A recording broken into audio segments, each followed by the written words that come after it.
Playtime, then versus now. Long before the internet and high definition gaming systems, imagination was where children played.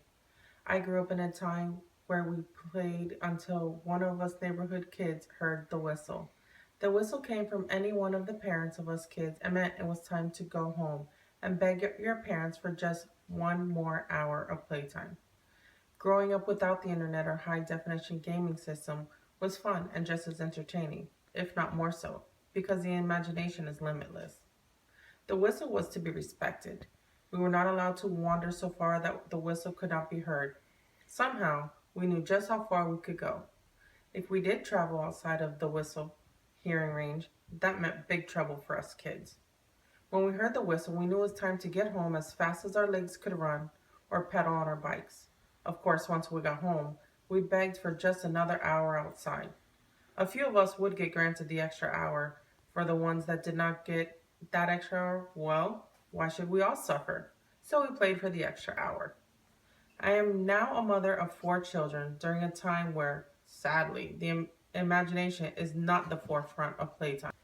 Growing up in the late 70s and the 80s was the end of the generation that played outside until parents forced their kids to go inside to bathe. I can remember skipping lunch because we were too busy climbing trees, playing kickball in the streets, playing manhunt outside, or making up games to play. Manhunt was, of course, my favorite game. It's just like hide and go seek, except that one of our yards was base and the whole street was the boundary for hiding. 10 kids, more than likely more, hid and one had to find us, running like we were being chased by the devil to get back to base before we were caught. It was so much fun. Children growing up in the technology era know how to draft mock teams for just about any sport and create an avatar of themselves who also plays on the team, rather than actually going outside and shooting hoops or playing a game of 5-on-5 soccer. Their sports playing is all virtual. Kids today can type before they have perfected their penmanship.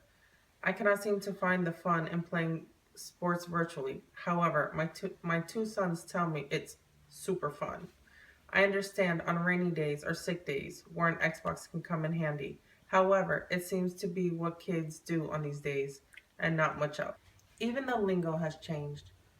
When I was growing up, a scratch was on the knee or arm and was definitely not a game stopper. Today, a scratch is on a game disc and is an immediate game stopper. Injuries children have these days are even different.